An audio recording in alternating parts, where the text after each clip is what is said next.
Pengaruh teman yang buruk.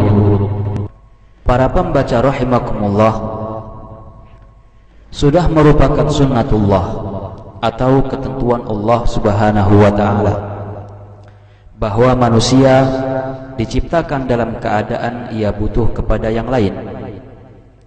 Sebagai makhluk sosial, manusia tidak bisa hidup sendiri tanpa ada yang menyertainya dalam kehidupannya.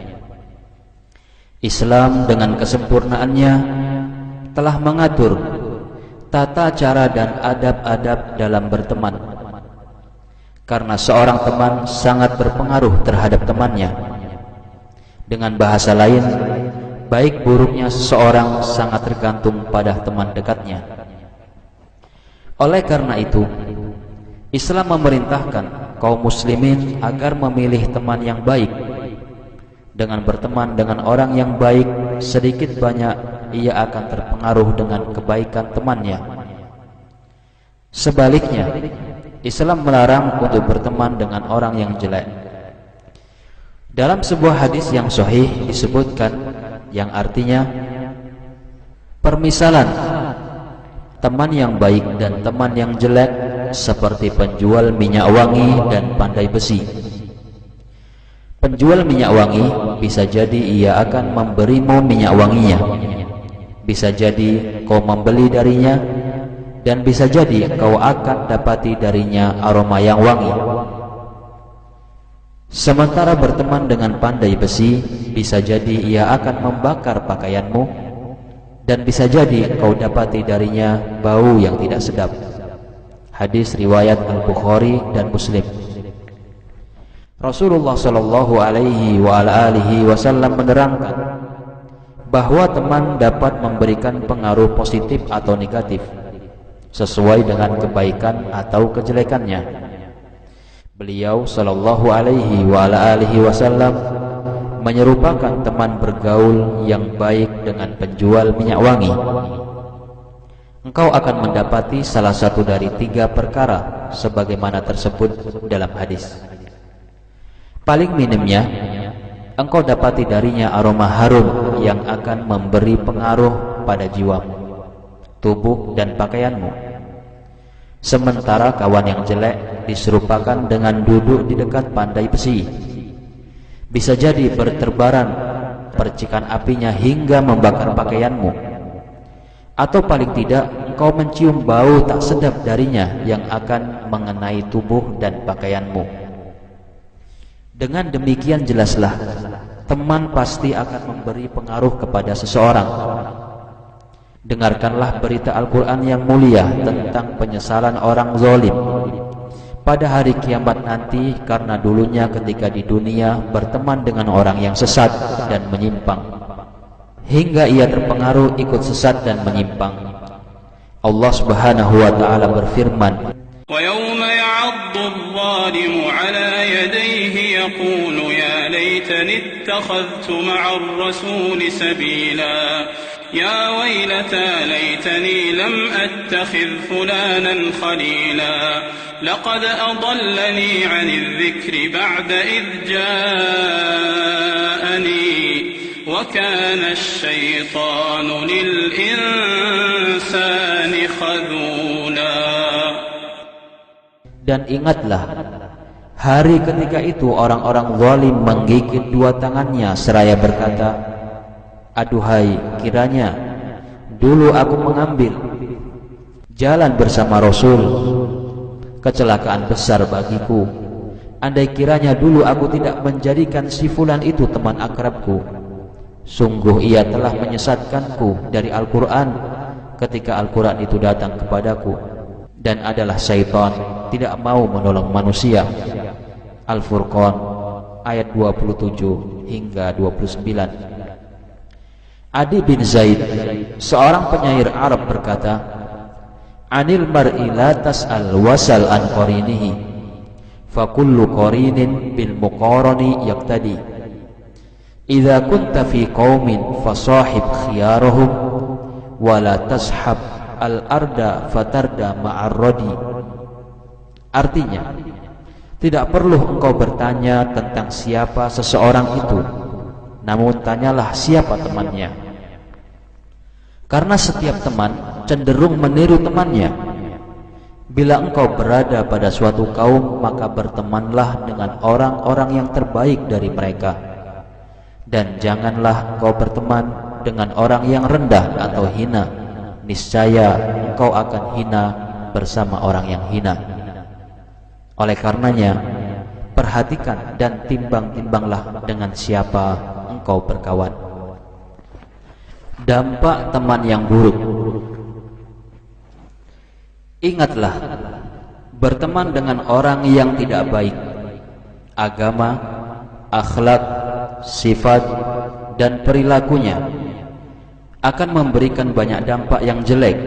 Di antaranya yang dapat disebutkan di sini: 1. Memberikan keraguan pada keyakinan kita yang sudah benar, bahkan dapat memalingkan kita dari kebenaran itu. Sebagaimana firman Allah Subhanahu wa taala, artinya, lalu sebagian mereka, yakni penghuni surga, menghadap sebagian yang lain sambil bercakap-cakap. Berkatalah salah seorang di antara mereka, sesungguhnya aku dahulu ketika di dunia memiliki seorang teman. Temanku itu pernah berkata, apakah kamu sungguh-sungguh termasuk orang yang membenarkan hari berbangkit? Apakah bila kita telah meninggal dan kita telah menjadi tanah dan tulang belulang, kita benar-benar akan dibangkitkan untuk diberi pembalasan? Berkata pula lah ia, maukah kalian meninjau temanku itu? Maka ia meninjaunya. Ternyata ia melihat temannya itu di tengah-tengah neraka yang menyala-nyala. Ia pun berucap, demi Allah, sungguh kamu benar-benar hampir mencelakakanku. Jikalau tidak karena nikmat Rabbku, nikmat Allah, pastilah aku termasuk orang-orang yang diseret ke neraka. As-Saffat ayat 50 hingga 57.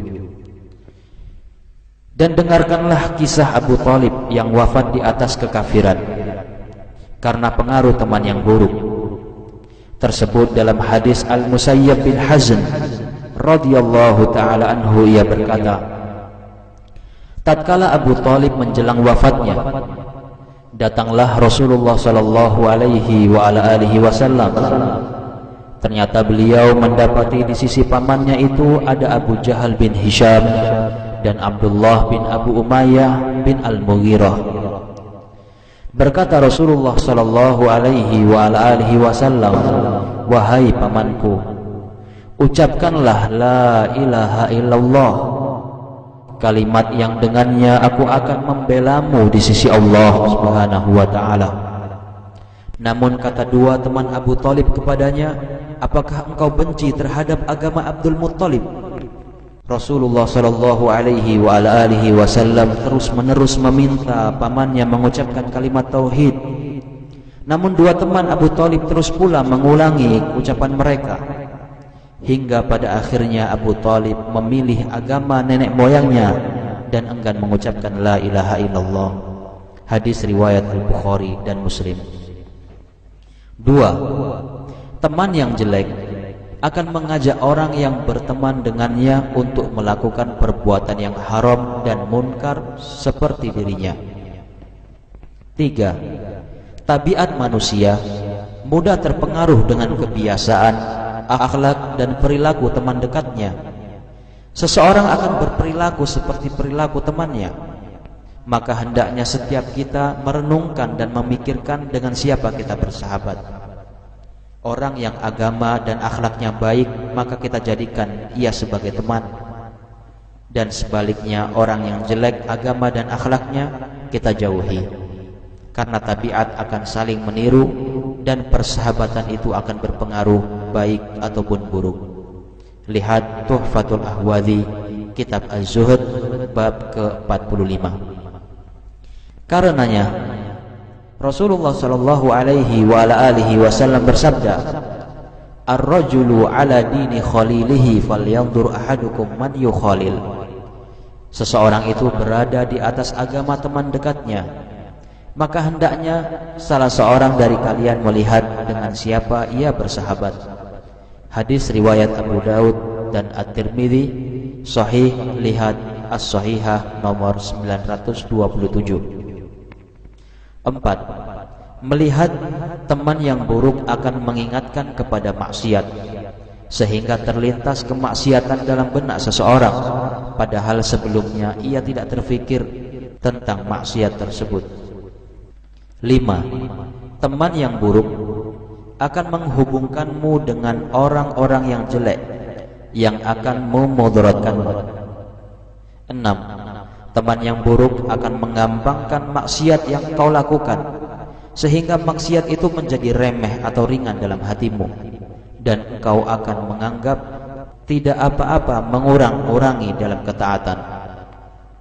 7. Berteman dengan orang yang jelek dapat menyebabkanmu terhalang untuk berteman dengan orang-orang yang baik atau orang-orang yang soleh, sehingga terluputkan kebaikan darimu sesuai dengan jauhnya engkau dari mereka.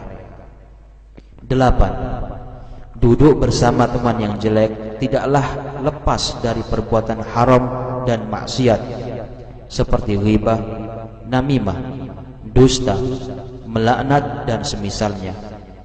Bagaimana tidak, sementara majelis orang-orang yang jelek umumnya jauh dari zikrullah, yang mana hal ini akan menjadi penyesalan dan kerugian bagi pelakunya pada hari kiamat nanti. Sebagaimana sabda Rasulullah sallallahu alaihi wa ala alihi wasallam, "Ma min qaumin yaqumuna min majlisin la yadhkurunallaha fihi illa qamu an mithli jifati himarin wa kana lahum hasratan." Yang artinya, tidak ada suatu kaum yang bangkit dari sebuah majelis yang mereka tidak berzikir kepada Allah Subhanahu wa taala dalam majelis tersebut, melainkan mereka akan bangkit seperti bangkai keledai, dan majelis tersebut akan menjadi penyesalan bagi mereka. Hadis sahih riwayat Abu Daud, lihat As-Sahihah nomor 77. Penutup. Demikian beberapa pengaruh teman yang buruk yang harus kita waspadai. Semoga ini menjadi peringatan bagi kita, dan semoga Allah Subhanahu wa taala memberikan taufiknya kepada kita semua untuk bisa berteman dengan orang-orang yang baik agamanya, serta menjauhkan kita dari teman-teman yang jelek. Amin ya mujibas sa'irin. Wallahu a'lam bishawab. Disalin dengan sedikit perubahan dan tambahan dari artikel dengan judul yang sama dalam majalah Asy-Syariah tahun 1429 Hijriyah. Buku saku Buletin Al-Ilmu, berilmu sebelum berkata dan beramal, dengan judul Pengaruh Teman yang Buruk.